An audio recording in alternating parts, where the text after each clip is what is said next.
Welcome to Blue 57 Scouting Report.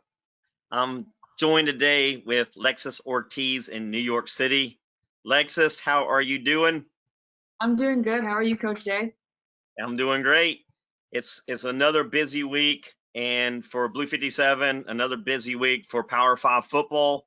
And the biggest news of the week is the first Power 5 coach got fired at the University of South Carolina.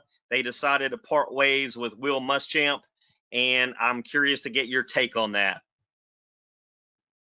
You know, his record at the time was 2-5, and he went three straight losses back to back. And at the end of the day, when you're coaching at these Power Five schools, the goal is to win. And when you're not producing those results, unfortunately, there needs to be a change. And there was a 13.2 million buyout for him.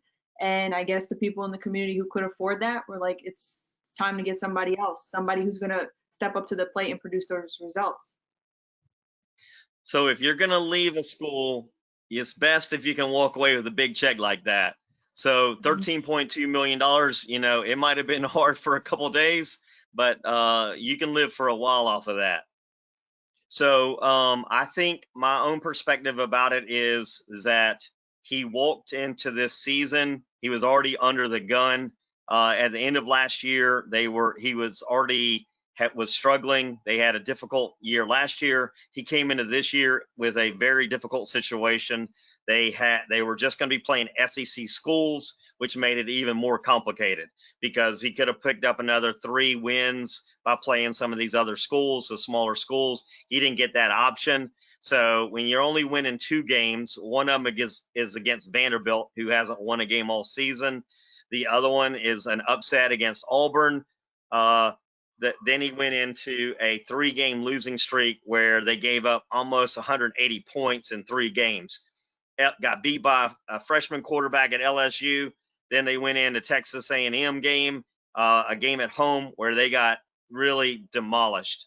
The next week, they ran into another Ole Miss team, which had a very strong offense, put up a lot of points, and there were a couple cases in that game where there was just total breakdowns. And at some point, the head coach, it's all going to point back to him.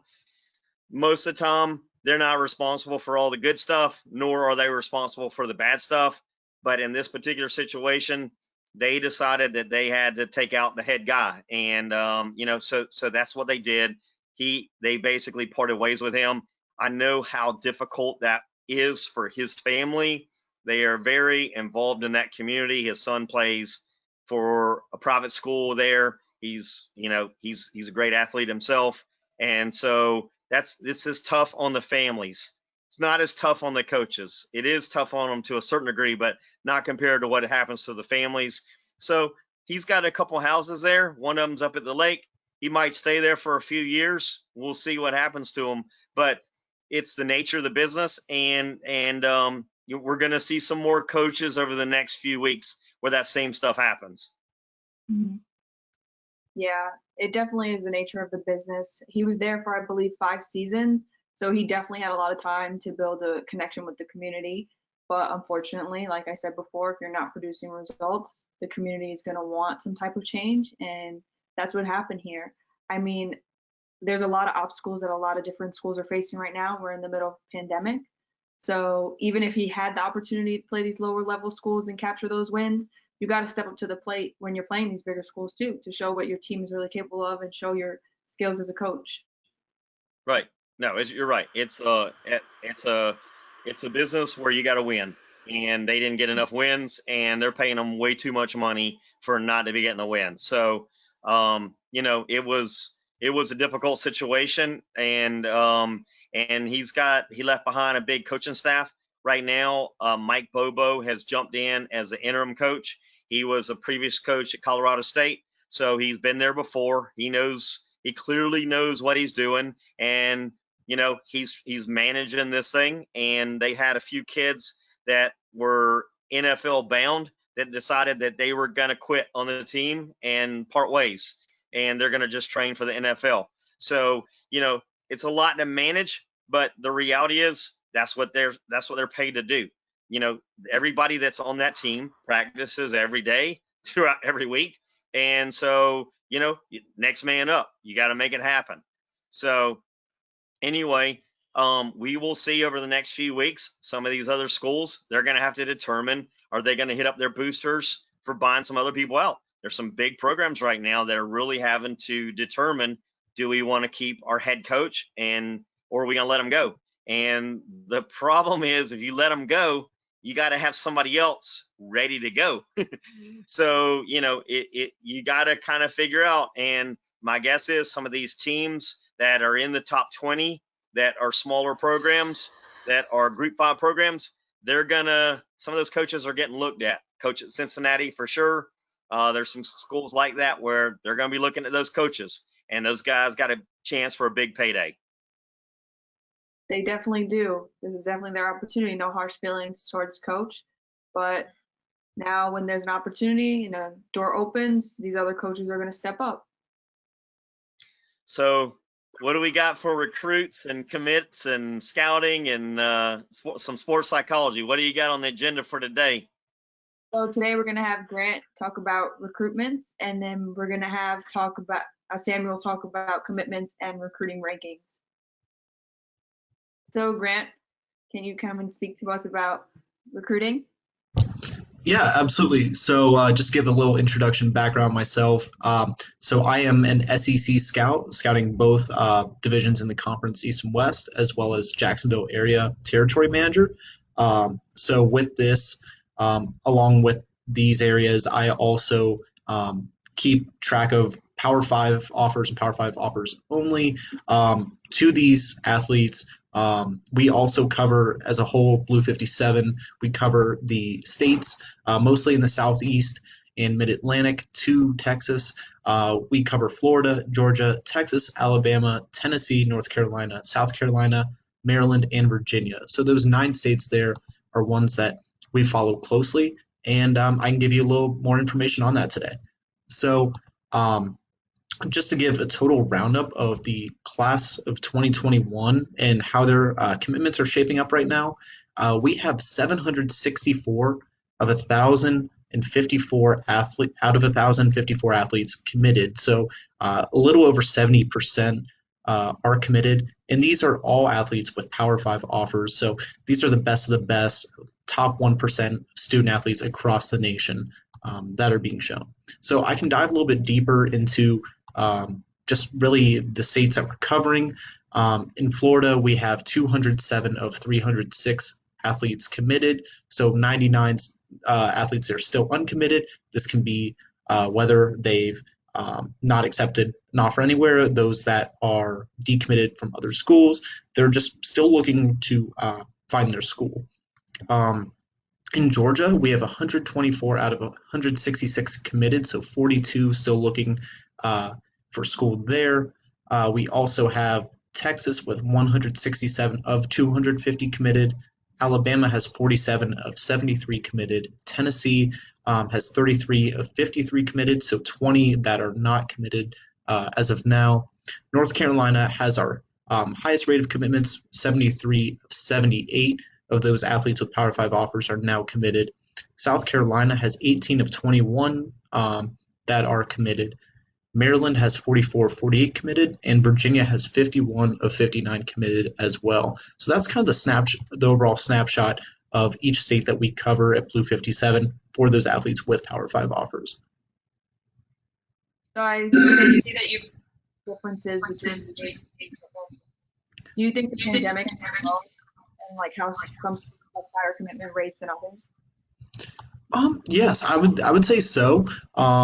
I think really it just depends. A lot of these students, especially with some of the deadline or the dead period being pushed back, I know there's been some decommitments so far. A lot of people just reevaluating their decisions, and I think that that's something we're going to be seeing as we get closer to our key dates of the early signing and the late signing periods in the future. So those dates are actually, I have them listed right here, is December 16th for the early signing day, April 1st for the final signing day, And April 15th is actually when the NCAA dead period ends. It was just pushed back for its second time recently. And I can give you this information directly from NCAA's website, which what states the dead period is. The dead period is when a college coach may not have face-to-face contact with a college-bound student athlete or their parents and may not watch student athletes compete or visit their high schools. However, these coaches can write and make telephone calls to student athletes or their parents during this period. So they're still able to get some interaction, but just not as close and more like hands-on personal interaction that you would normally see during this time. So Grant, Yeah. the thing that I think is going to be kind of interesting is this year, for the first time, you're going to have kids committing when they have not technically officially been on campus. So it's going to be that December 16th date is coming up, and all these schools they can't allow anybody on campus technically.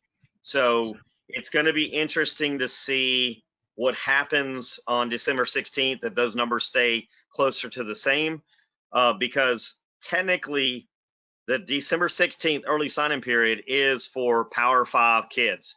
It's usually the Power 5 kids signed in, then and a lot of Group 5 kids sign at that point. So it's really the D1 sign-in period. But this year, because of COVID, it's going to be interesting to see how that thing plays out, because some of these kids have not been on those campuses. When you have a Florida kid committed to Kansas, Kansas State, some of those schools that are Midwest, they hadn't been up there, and they're used to going up there on official visits where the college picks up the tab. This year they can't do that. So I do know that some of these schools are being very creative, and kids go on campus and then they talk to them, FaceTime, they let them walk around with masks on and do all that kind of stuff. But it's not the typical wine and dine, show them the place, and let them do everything. So it's going to be real interesting. I still think that that works to the favor of the Alabamas and the Clemsons, because they're the established programs, and you see the goodies, and you're like, I can't make a bad decision if I go here. Now some of these other schools, they're all great. Every Power 5 school is awesome, but for some schools, we don't know who the coaching staff is going to be, and so some families are going through some very difficult decisions right now about, are they willing to send their kid to Wisconsin when they haven't even been on campus? Yeah, I can add a little bit to that. So one of my players, Austin Barber from Jacksonville, he was a former University of Minnesota commit and actually decommitted altogether. I know that he's sent out a few tweets about the dead period, not very happy with that at all. I'm sure that factored a little bit into his decision-making process at some point, or to some extent at least, but it's very difficult time for programs that are trying to be up and coming, trying to really set themselves apart from those that are kind of those blue blood schools: Florida, Georgia, Bama, Clemson, Notre Dame. I mean, I can go on, but it's a really difficult situation, and like you said, they're going to have to be creative in order to set themselves apart from other schools. So once again, the rich get richer, and some of these kids who are underprivileged, they're not going to be able to take advantage of some of the stuff. So it's going to be basically, a lot of praying, and maybe that's a better way to do it anyway. Maybe the parents praying and letting God tell them where to go. Maybe that's a better way to go. So, but I'm going to tell you right now, a lot of these Florida kids down here, their mamas are praying like crazy, because they're trying to figure out how to justify coming up with a couple $1,000 to take a trip to these different schools, because it puts it back on the parents. So it's going to be interesting to see how this year's early sign-in period on December 16th, it'll be interesting to see how it plays out. Absolutely. And I can go a little bit further on some of the numbers we have right now on our scouting boards. So in total, we actually have 1,874 total athletes throughout these 9 states with Power 5 offers. This is just great just being able to see the wide extent that this elite group of athletes is a part of. And our updated 2021 numbers now has 1,063 of those athletes. 2022, the class of 2022 has 585. 2023 has 206, and we now have 20 athletes in 2024. I've even seen a few tweets from the class of 2025 out there. I know we haven't added any yet so far. However, this market, as we see it grow very soon, I'm sure we'll be adding that soon in there. So far, just the recruiting classes, the talent seems to get better and better. And I can go into a few recent offers for the class of 2021 if you're ready. Absolutely. Let's do it. Okay, so what I've recently been doing is just covering one new offer that's just very interesting from each of the Power 5 conferences. So this week I'll start with the SEC and Vanderbilt. So Vanderbilt recently offered CJ Taylor, who is pretty much a Swiss Army knife of a player. He's listed as a 3-star dual threat quarterback on 24/7. However, he also says that he can play strong safety, quarterback, and outside linebacker. So he's an extremely versatile athlete coming out of Warren County High School in McMinnville, Tennessee. Vanderbilt has no quarterback commits so far, and this is even after offering 19 total quarterbacks, which have all committed elsewhere. So the 19 that they already offered are already off the table, seemingly to Vanderbilt, unless they were able to poach one at some point. However, CJ Taylor is warm to Vanderbilt and Mississippi State, according to 24/7. So they might have hope in finding a new quarterback from this 2021 class.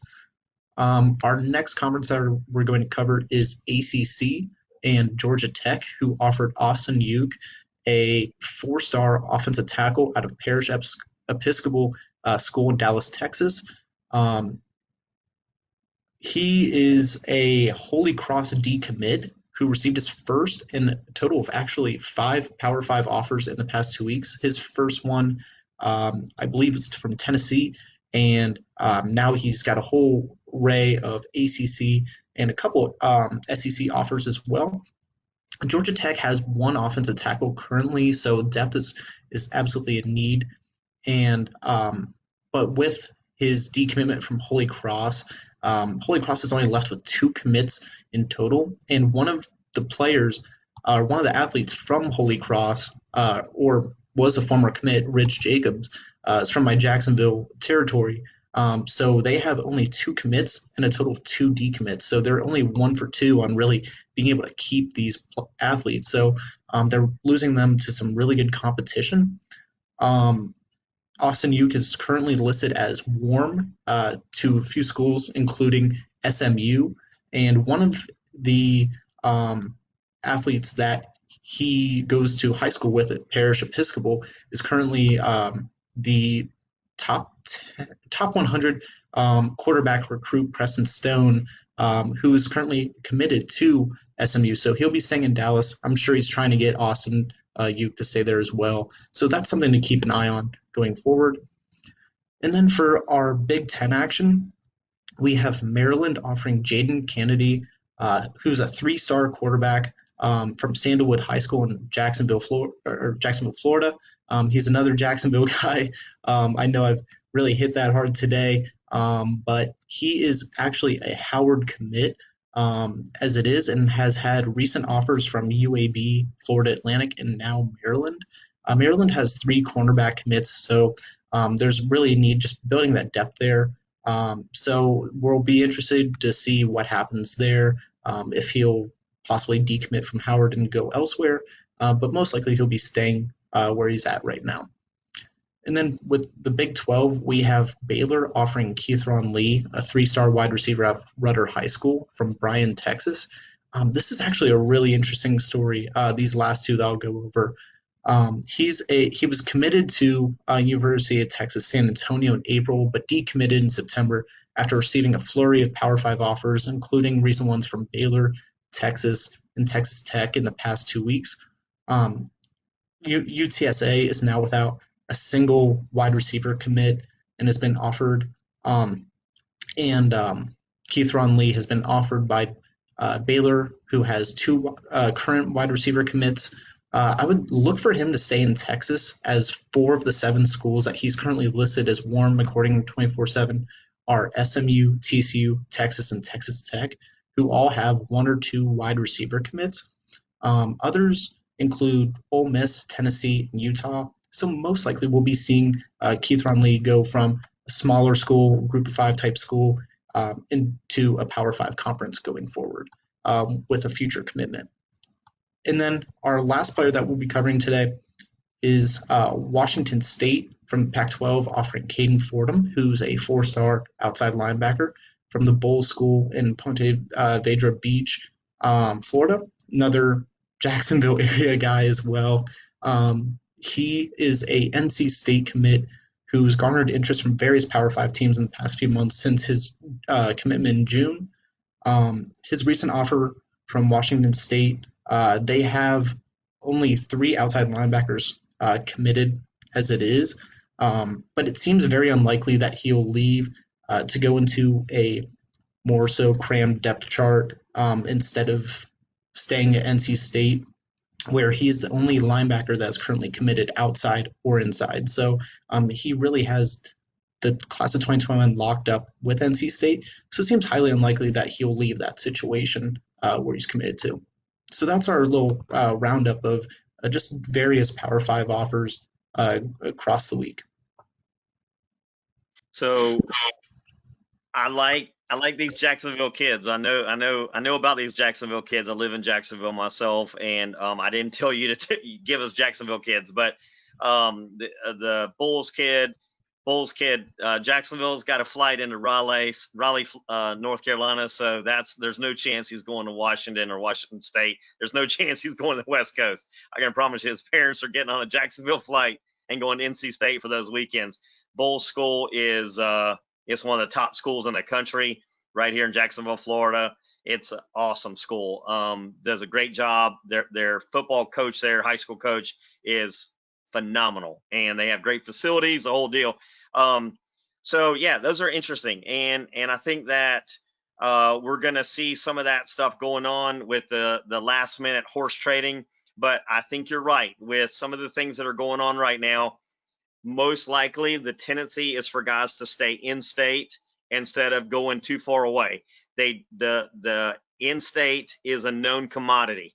So it's easier if you're from Texas to just go to Texas Tech or one of the other schools because you've most likely been to a game there before, maybe when you were 12 years old. But I think that if I'm a coach, I'm going to be trying to hit the kids closest to me. If I'm in Washington State, I'm going to hit every California kid I can. I think them going after these East Coast kids with all the political stuff going on right now, I just personally think it's a mistake. And so I just think that these guys, those are long shots. And, I know a lot of the parents. I talked to the parents, and people are playing it where they're going to schools that they know. And so the COVID kids, most of these kids, this class of 2021, their stuff got different than anybody before them because they didn't get to go to camps last summer. They didn't get to go to games this year as guests. They didn't get to do all that stuff like everybody, like they have in years past. So you're probably going to see more close to home commitments and stuff like that. So that's an excellent report. Great information, and it's very interesting. Appreciate that. Thank you for having me. Thanks. So Lexus, Blue 57, we've targeted 9 states. We started out with Georgia and Florida, which are huge recruiting grounds. We then moved into the Carolinas, took in South Carolina, North Carolina, then picked up Tennessee, Alabama this past year, Virginia and Maryland. And then, we all debated about it. Can we take on Texas? And yeah, we took on Texas, and we got a number of scouts out there.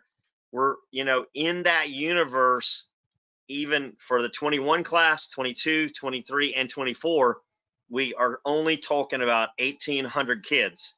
So you have all these kids playing every Friday night, and the number of kids that get Power Five offers is really a pretty small number. In a state like South Carolina, you're talking about 21 kids in the entire state. So it is, these kids are very elite. College programs are really going after them. They spend a lot of money with mail recruiting these kids, talking to them on the phone. Highly paid coaches making a lot of money and having a lot of resources, spending their time texting, calling them on the phone all the time. And so, it's just kind of interesting. There's a lot of stories that are playing out here. What story interests you? Well, as a territory manager for the Texas board, it's interesting, like you said, you have some kids that get these Power Five offers and then some that don't. I have some kids on my board that they have so many Power Five offers, and then there's a few of them with only like two. So it's interesting. But one thing that I want to touch on is that even though we're in a pandemic right now and these kids aren't getting these college experiences or not going to visit the campus or not speaking face to face with the coach, I think this is a good opportunity for kids to see which coaches have their best interests, because a coach who genuinely wants you is still going to put in that same amount of effort even if they don't have that opportunity to see you face to face, whether it's a phone call, FaceTime, Zoom. We have so many different opportunities for them to interact. And I think this is a good time for them to take advantage. I know you said some parents are praying, for their child's commitments, but listen, I think this is a great opportunity to build that close relationship with their future coach. You make a great point, because the reality is go where you're celebrated, not where you're tolerated. And it doesn't matter if a Power Five school has offered you, but they keep telling you to stay on hold, but a Group Five school is recruiting you hard. You should probably go to that Group Five school, and because you want to go where you're celebrated, not tolerated.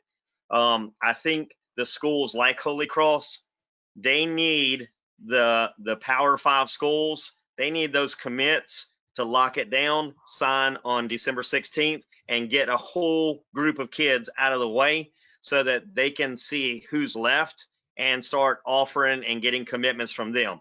There's a lot of schools out there. They need these kids to commit to the Power Five and determine who's on and who's out. And that's one of the reasons why they created the whole system of early signing period.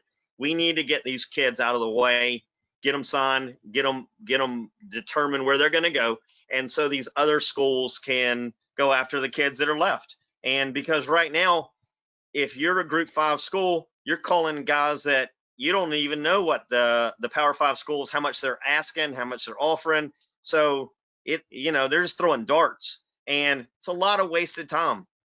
It's a lot of wasted time. I agree. It's just, it's really hard for them right now, with some of these kids committing, then decommitting. It's like it's like a waiting period for them and they got to see who they can get. But like you said, go where you're valued. And I know a lot of kids on my board preach that. They want a coach who has their best interests, not someone who just thinks of them as another number or another player on the field. They want someone who's going to help them grow. Well, with what we're doing at Blue 57, our job is to get to know these Power Five players. We watch them, we track them, we get to know what their personalities are about. We get to figure out who's in their family, what kind of roles they have. We have all our people are psychologists or scouts, and we're evaluating these kids from their mental toughness on down. We want to know how much ego is involved with these kids, and it's a different kind of scouting. It's not what their 40-yard dash is. It's not what they're benching in the weight room. It's not all about highlights. It's more about interests outside of high school, psychological profile, understanding what motivates this kid. And it's very important for coaches to know who they're getting, because with the portal that's now out there, with players being able to play and transfer to another school, the kids have a lot of choices. And so these coaches got to know these players. If they don't know them, they get them on campus and they don't know how to keep them. And so I think that our team does a real good job of following these 1,800 kids and continually updating who they are, what they're about. And so, that's what we're about, is kind of explaining that sports is 90% mental. And it's becoming more and more that way, that is becoming a truer statement every day. I agree. And these kids are in high school. They're still developing, right? We have some of the kids on the boards who are going into their junior, senior year, but by the time they're reaching their freshman year in college, they can develop into somebody new, have different beliefs. And it's important that these coaches do know who they're getting, know about their background. It's very important. That's awesome. What else you got for us? Well, today we're going to go to California and speak to Samuel. He's going to talk to us about recruiting rankings and commitments. How we doing? Hey, Samuel, how you doing? Good, thank you. So I'm just going to go over the 2021 recruiting rankings. We'll use 24/7 to go through these rankings. We'll touch on some interesting stories, some interesting numbers as well. So the currently ranked number one, according to 24/7, in the 2021 class is Alabama. They have 22 commits. Their latest commitment was a big one. That was last October, late October. That was Jakinci McKinstry. He's a 6 foot, 180-pound cornerback from Pinson, Alabama. He was highly recruited. His final three was Alabama, LSU, and Auburn. So he had a lot of offers. He was highly recruited. So I'm sure that they were very happy to get him on board. Number two is Ohio State. They have 20 commits currently. Interesting from Ohio State, 12 of their 20 commits come from 12 different states. So they've been all across the country scouting, recruiting, and they have their 20 commits from 12 different states, which is very interesting. LSU currently sitting at 22 commits, and then Oregon at 23. Oregon lost the recruiting season in 2020. We're ranked 11th, so they've had a big jump up in this recruiting rankings this season for 2021. They'll be very happy with that. And then Georgia with 19 commits. Their latest commitment was actually last week, and it was a very big one. Smell Mondon, he's a 6'3", 220-pound outside linebacker from Dallas, Georgia. He had a lot of offers. He was highly recruited. 24/7 have him as the number one ranked linebacker in Georgia. So Georgia are probably very happy to keep him in state and get a commitment from him. And then Clemson with 17 commits. They actually have the lowest commits out of the top 10, but they also have the lowest offers by a lot. They've only offered 72 kids this recruiting season in 2021.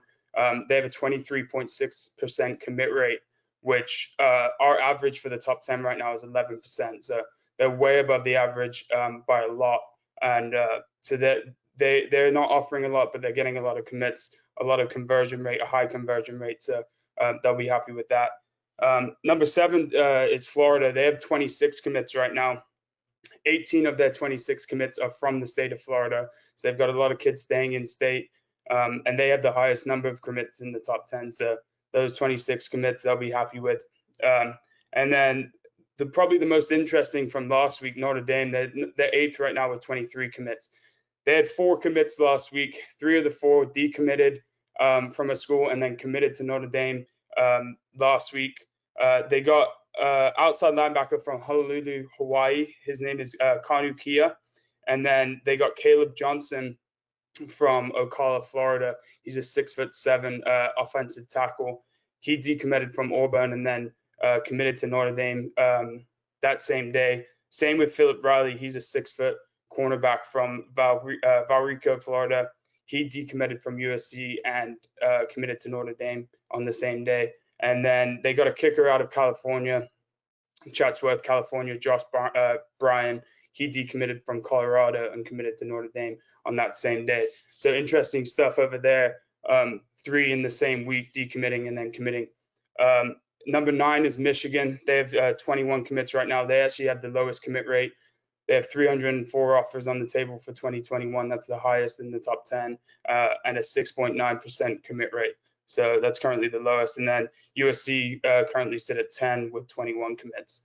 So a couple other interesting things from last week and then this weekend. Some decommits. So Byron Murphy, a 6'1" defensive tackle from DeSoto, Texas. He decommitted from Baylor and committed to Texas on that same day. So we're seeing a kind of a trend here. Last week, it happened on a number of occasions where a kid would decommit from a school and then change his mind, commit to a different school on that same day. We also had Martin Lucas, who's a 6'2", 245-pound running back from Abington, Virginia. He decommitted from Arizona State. And then a big story from last week was Deshaun Morrill. He's a 5'11" running back from Centerville, Alabama. He decommitted from UCLA. And our Blue 57 analyst noted that the dead period extension was a big part of him decommitting from UCLA. He wants to make sure he's making the right decision, like you guys have spoke about previously. That dead period, these kids want to make sure that they're going to the right place and not being able to go meet a coach face to face or go visit the school like they previously would.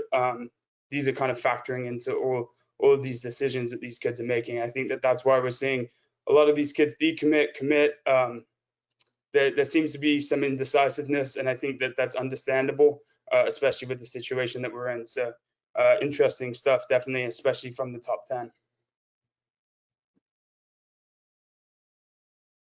So do you think the more offers that these schools are giving has a role in the number of commitments that they're getting? Because I know you said Clemson didn't really give out that many offers, and that's why they have some low commitment rates.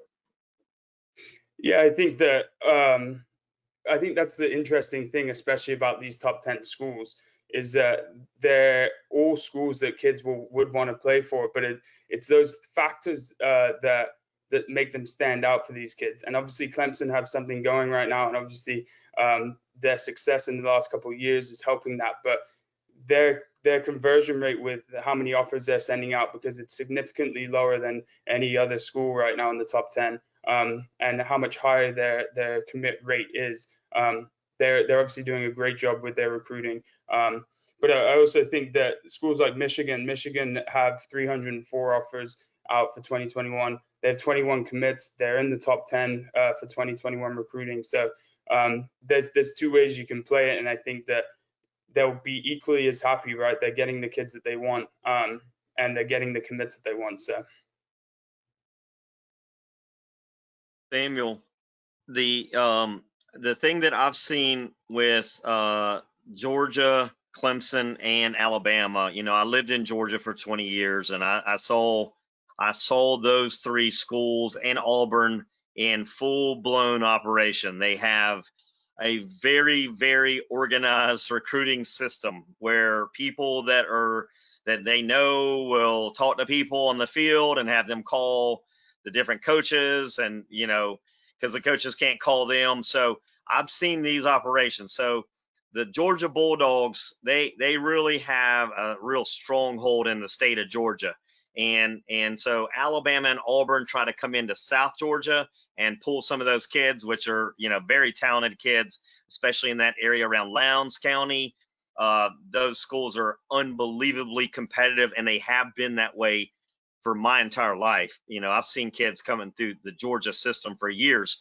The thing that I see that's interesting is these kids, there's a lot of lack of knowledge, because what I think is going to happen is they're going to see 80 to 85% commit on December 16th.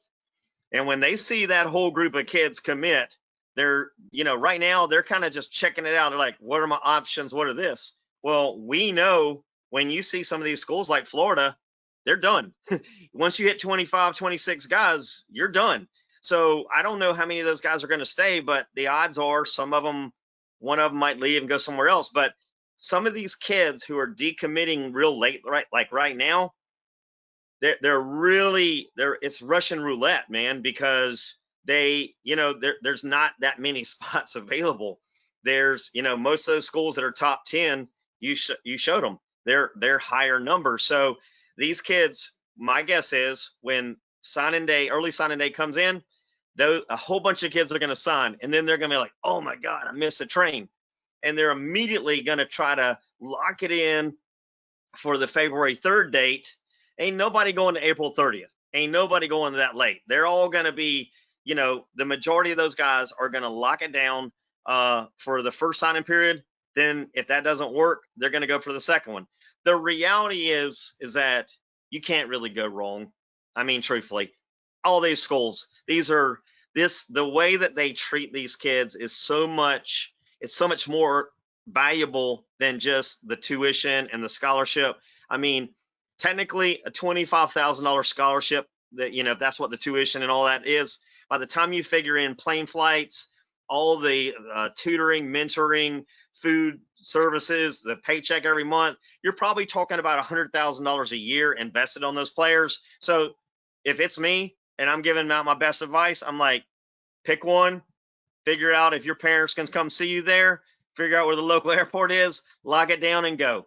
Because if you don't, you're going to find yourself moving down the ladder.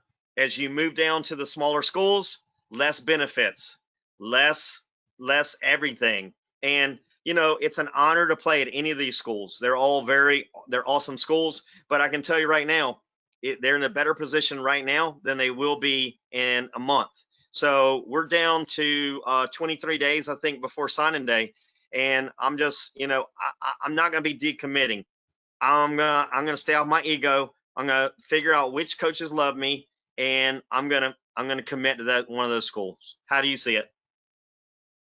Yeah, no, I agree, and I think that I see it on both sides, right? So the uncertainty and just the unpredictability that this year has had, I think that it's kind of affected the way that everybody's thinking. Everybody wants to maybe play the safer bet. They may have had a idea in their mind that they want to take the risk to go far away from home or whatever it may be. And now that it's playing into effect that the world has changed this year big time for everyone, and nobody's really sure of when it's going to go back to normal, whatever normal it may be. So a lot of these kids may look at this and want to play that safe bet, stay closer to home, or go to a program where they know kids, their friends are going, and play that safe bet. So it would definitely be interesting to see what happens in these next 23 days. It won't surprise me if there are more decommits. I think that there will be. And it will be interesting to see how things shape up with these kids moving around, because I'm sure that these schools, when they get a decommit, they're right on to the next guy and they're moving on. So that's going to be kind of the story for the next 23 days, and then going into January and February for the signing day. So yeah, I'm excited to see what happens. Well, I can tell you right now, as just a person that works in sports psychology, I'm not sure if a kid decommits twice. If he decommits a couple times, I'm not sure if I want that kid on my team. I think that I want people that are loyal. I want people that know what they want.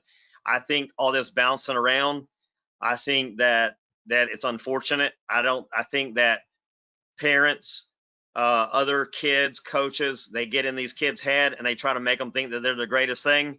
And I think that I've been around it for too long, and I see that the reality is everywhere I go, there are great players.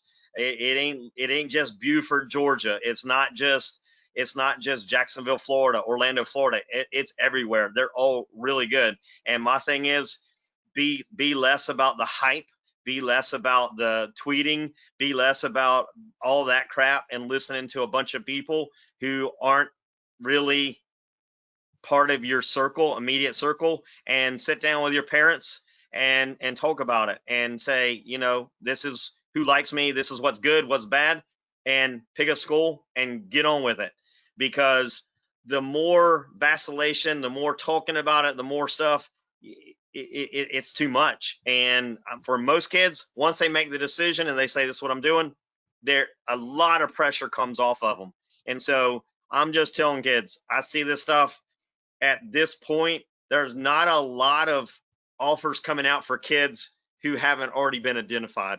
If you haven't got any Power 5 offers yet, there, you know, we see very few Power 5 offers coming in for the 2021 class. It is a handful that have come in the last 2 months. So that is the reality. If you have not gotten that, you need to pick your Group 5 school or your whatever school that has offered you, and figure out what the love level is there, and lock it down and move on. Yeah, I think you made some great points. And I think that for these kids, this is the first big decision in their life where they're grown-ups. And it's crazy because these are 17, 18-year-old, barely 18-year-old kids that are making these incredibly impactful decisions. And you're right, they've got to make sure that they're choosing the right circle, however big or small that is, to help them make the decision. But it ultimately comes down to the kid's decision. Your parents can advise you, your friends can advise you, a coach can tell you one thing or another, but it will come down to the kid's decision. And like you said, it's like once you make that decision, it's a big one. It's the next 3 to 4 years of your life. It's your future. It's your academics. It's your athletics. So yeah, it's a huge decision for these kids, and there's a lot to take into consideration. So no, I agree with everything that you just said. Thank you, Samuel. I appreciate you keeping us up to date on this Power 10 or top 10 guy programs. That will change a little bit as teams win and lose, but I appreciate you keeping us up to date on that, and we'll catch it all next week. Thank you. Sounds good. Thank you. So Lexus, tell me about this. We got, we're seeing some stuff. The numbers don't lie. We know that from our own work that we do. The numbers don't lie. There's always a story within the numbers. I think Grant showed some very interesting stuff. Samuel showed some stuff. We do, it's easy to recognize when you see the top 10 programs. Those are very familiar names for the top 10 recruiting classes. The Alabamas, the Georgias, the Clemsons. Those are perennial powerhouse programs. They continue to get better players. The reason that Clemson doesn't offer so many kids is because they got a lot of research information on every kid that they offer. They get to know them. They have a very good system. They know how to do the right things when those kids come up to Clemson. And when you're at the top of the ladder, you're going to be able to get some top players. So they're in a small state. The state of South Carolina is relatively small in comparison to Florida and Georgia and some of these other states, but they're now recruiting kids from all over the country.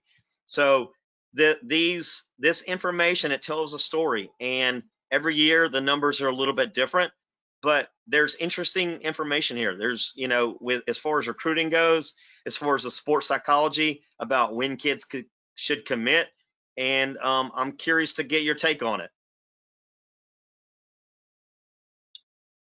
All the numbers do really tell a story here, and it's interesting that the kids have this accessible to them. And I like what Clemson does, like really getting to know these players, which every coach should do. But obviously, they have to coach for games, and there's a lot of things on their plate. But when you're bringing in these new players, you need to take into consideration everything. Like you said, if you have a player that decommits twice, would you really want somebody like that on your team, right? It goes back to their mindset, their core values. It looks like they're indecisive, and you don't want that for your team. You want a player that's sure about themselves and confident in who they are. Because if they decommit twice, let me tell you, that portal might look very they don't get their way on a team, they might jump themselves on that portal. And we will be tracking those numbers for these guys coming up now to kind of see what's the relationship between kids that decommit and do all this showboating and a lot of ego stuff. What's the relationship between that and jumping on the portal? Because I'm sure there is a relationship there, because certain type of kids, they think it's all about them. Most of these coaches want team players. They want guys committed to the process, working hard, committing to getting better, spending their time in the gym, in the classroom, being competitive in the classroom. That's really the kind of kids, the athletes that coaches want. We're no longer do we have the time to take on players that are going to be problems with drugs, alcohol, all the glamour, the drama. Those kids they're too hard to manage. And so these processes, these coaches, they don't want to be in the process of resurrecting these kids or turning them into good kids. When they're bad kids, they're still going to be bad kids when they get there, and usually that's going to play itself out at some point during the season. The thing that I want you to kind of talk about is, there's a lot of high school kids out there right now, and they don't have any Power 5 offers. They don't even have Group 5 offers. They're praying and hoping for an NAIA offer. They're praying for a D2 offer. All of those, any kind of offer for a college program puts you in the top 4 to 5% of players nationwide. So if you have an offer from any of those type of programs, you are still elite in this country. The ones that have Power 5 are clearly top 1%. They're an elite group of kids. But for if you're playing in high school and you're in your senior season and you don't have any offers, well, what do we learn from all this training and working with coaches and teammates and all that? Why do we even do all this stuff? Well, first of all, I want to say for the kids who don't have any offers at their junior or senior year, control what you can control, right? You can't control if a coach or schools give you an offer, right? But what you can control is that effort you're putting into your own game and getting your performance at that level that it needs to be for these coaches to notice you, right? No matter what, hard work is going to pay off in the end. It may not be a Power 5 school. It can be a lower Division 1 school or D2 school, but at the end of the day, it's still an offer. So you just got to control what you can control your mindset, control that effort that you're putting in, all the training and the hours that you're putting in, and eventually you will be rewarded. So, and one of the things is, one of the keys that if you live in America, you got to be a hard worker. The people that are hard worker tend to make the most money. The people that are hard worker tend to have the best jobs. The people that are the hardest worker, they tend to be recognized, acknowledged. And what I've learned in my own life is you got to do a lot of hard work before you ever get acknowledged. You can't just be a 1 day a week hard worker. You got to be 6 days a week hard working, take 1 day off. You got to be a kid that you like the grind, you like the practices, you like for coaches to tell you what you're doing right as well as what you're doing wrong. It's not just about being appreciated and told how great you are. It's about what else do I need to do to get better. And that's what sports is about. All with the NBA and NFL and all this stuff, kids get pulled into all that, the glamour and the money and all the things, the trappings of what these guys do. But the guys that play at that level, it's such a small group of people that you got to be about working hard. And sometimes when you're a hard worker in high school, you don't go to college and play, but you learn about hard work and you learn that you can be a great student in college and you can do other things. But that experience of working hard, it always pays off. Hard work pays off. If you're not a hard worker, you're limited and how far up you can go. And that's America. And people are not honest about that. They want to make you think that they got country club connections and all this stuff. The reality is the country club kid that's never worked, that wants to smoke dope all the time, most likely whatever his dad made, he's going to blow it. He's going to spend that money on cars and things that and he's going to blow it. So the reality is that guy's not really your competition. The competition are other people that are trying to be smarter, work hard, and get ahead and get better every day. So high school kids, this is a wake up call. You need to work hard, be a grinder, learn from your coaches, learn from your teachers, learn from your parents, learn from everybody that's involved in your life, the good ones and the bad ones, because they're not all good. Sometimes the coach that's on your butt, he's the best coach that you could ever had because he's making you do things the right way. Yeah, I agree. And one thing that's important for these kids is not only is it important to work hard, but it's important to learn, right? Always ask questions. Like you said, you can learn from your coaches, you can learn from your teachers, you can learn from your teammates. Anyone around you, there's always an opportunity for you to grow. So don't ever think that that's it. I already learned all I can, right? We talk about ego. Don't think that you're the best out there because there's always an opportunity to grow. That's how you become that elite top level player is by continuously learning, continuously improving your craft. But it's also just important to, apply all those things to your life. And like you said, hard work does pay off in the end, right? If it doesn't pay off in your athletics, it's going to pay off in some other area in your life, right? You're going to take away those characteristics that you built in yourself and apply it to different areas. Absolutely. No, Lexus, I want to thank you. This was a great first show. I think that we have a good topic to talk about recruiting, scouting, sports psychology. There is a need for kids to hear this. There's a need for kids to learn and grow, and we want to be that voice. We want to be honest. We want to be transparent. We want to talk about the recruiting process. This is not just about football. This is about life. And so, I appreciate all the people that work in the recruiting industry. I appreciate how hard they work. I know how hard a lot of these guys work, the scouts. I know from our own team of people, they're very hard workers. We have people working 24 hours around the clock that are coming on at all hours of the night doing evaluations on players, and I appreciate every one of them. And kids have to understand they're being evaluated with everything they do. So bring your A game and be the best version of you that you can be.